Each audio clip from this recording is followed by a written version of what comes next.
여러분 안녕하십니까, 아이구루입니다. 제 친구가 아주 고도근시입니다. 그리고 친구 와이프 고도근시였는데 수술을 했었다고 하더라고요. 그러니까 부부 둘 다 아주 고도근시죠. 그래서 자녀들은 어떻게 될까 봤는데 큰아들, 둘째 아들, 아들만 둘인데 이제 중학교 1학년, 고등학교 2학년, 3학년 그 정도 되는데 둘 다 아주 두꺼운 근시 렌즈를 썼더라고요. 프사해 보니까 둘 다 이미 고도근시가 된 거죠. 마이너스 6디옵터 이상이 되면 고도근시, 악성근시라고 말을 하거든요. 나중에 나이가 들었을 때 눈의 합병증, 그러니까 백내장이라든지 녹내장이라든지 황반변성 같은 합병증이 올 가능성이 높아진다라고 하는 것이죠. 그리고 안경을 썼을 때도 고지식하겠다, 고집이 세겠다 뭐 이런 느낌 있지 않습니까? 그런 느낌을 주죠. 안경을 쓰더라도 어느 정도 도수를 유지하는 것이 상당히 중요합니다. 그 조카들을 보면서 드는 생각은 정말 안경은 유전적인 요인이 크다라는 것이었습니다. 실제로 부부가 다 눈이 나쁘면 자녀들이 눈이 나쁠 확률이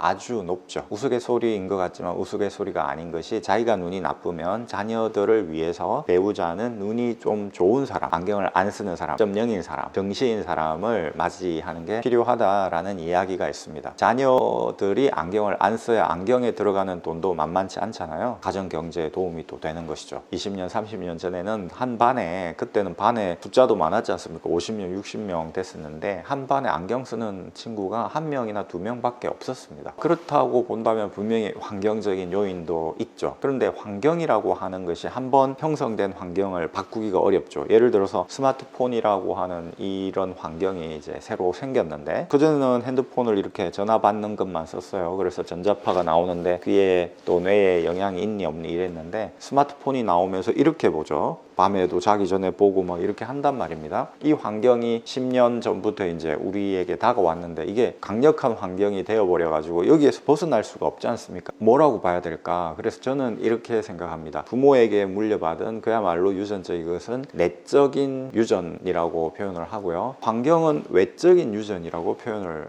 합니다. 부모에게 물려받은 환경, 부모를 잘 만나면 또 환경까지 좋아지잖아요. 눈이 좋은 부모를 만났다 칩시다. 이 눈이 좋은 부모가 텔레비전 같은 걸 또 싫어해요. 텔레비 같은 거는 보면 안 돼, 책을 봐야지 이러면서, 또 스마트폰 같은 거 보면 안 돼, 스마트폰 보지 마라 이렇게 해가지고 스마트폰도 안 본다면 그런 환경이 형성될 거 아닙니까? 그 환경 또한 유전적인 요인이라는 것이죠. 부모가 형성시켜주는 환경이기 때문에. 돈이 많은 부모를 만났어요. 그러면은 이 부모가 돈이 많게 된 것은 부모의 머리가 좋았기 때문일 수 있죠. 그러니까 머리가 좋다는 거는 내적인 유전이죠. 돈이 많으니까 환경이 좋아요. 그래서 책 같은 거 막 사줘요. 그리고 공부할 수 있는 여건을 만들어줘요. 학원도 막 보내줘요. 그 환경은 부모가 조성해 준 거잖아요. 이 아이가 그런 환경에 들어가고 싶어서 들어가는 게 아니지 않습니까? 그러니까 그것도 유전적인 것이다 라는 것이죠. 유전이라는 게 그렇지 않습니까? 불공평한 거지 않습니까? 둘 다 불공평한 거죠. 좋은 DNA를 물려받은 것도 불공평한 건데 좋은 환경을 물려받는 것도 불공평한 거죠. 내적 유전, 외적 유전으로 구분지어서 생각해 봐야 되겠다라는 생각을 제가 했습니다. 그 안경 끼는 사람들을 보면서.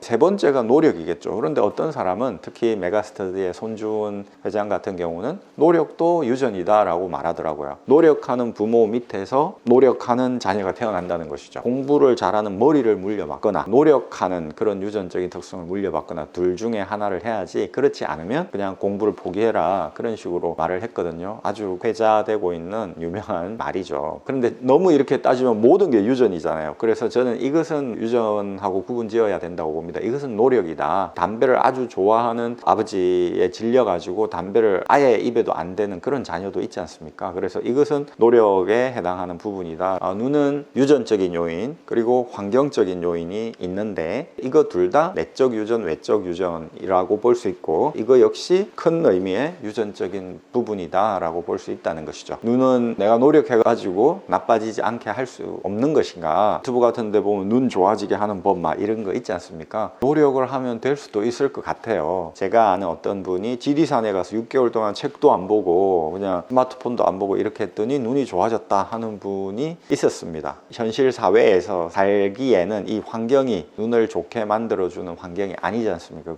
어려운 부분이다. 그런 부분이 눈이 나빠지지 않게 하기 위해서는 어떻게 할까? 노력도 해야 되지만 환경을 좋은 쪽으로, 눈을 좋게 해주는 환경으로 바꿔보자. 환경은 노력과 유전과 유전, 그거의 중간 정도의 위치에 있는 회색 지대에 있는 것이겠죠. 외적 유전에 해당하는 환경을 바꿔보자. 그건 뭘까요? 너무나 눈을 나빠지게 하는 제1의 환경인 스마트폰을 멀리하자. 밤에 막 이렇게 불 꺼놓고 본다든지 게임을 한다든지, 게임 같은 것은 몰입을 하게 되잖아요. 게임을 좀 큰 화면에서 해야지 이렇게 작은 화면에서 한다든지 그렇게는 하지 말자라고 하는 것입니다. 스마트폰이 다르게 말하면 뭘까요? 눈 나빠지게 하는 기계죠. 눈 나빠지게 하는 기계를 하루 종일 보고 있는데 눈이 나빠지지 않을 수 있겠습니까? 반드시 나빠지죠. 스마트폰이라고 하는 외적 유전 바꿔보자. 마이너스 2.75가 갑자기 마이너스 5.25로 나빠진 여학생 있잖아요. 핸드폰을 보고 있더라고요. 그러면서 그 핸드폰 본다고 막 나무라던 엄마도 안경 만들면서 보니까 막 핸드폰 하고 있어요. 스마트폰이야말로 눈을 나빠지게 하는 기계구나. 이걸 정말 좀 멀리 해야 됩니다. 여러분, 아이그로였습니다. 감사합니다.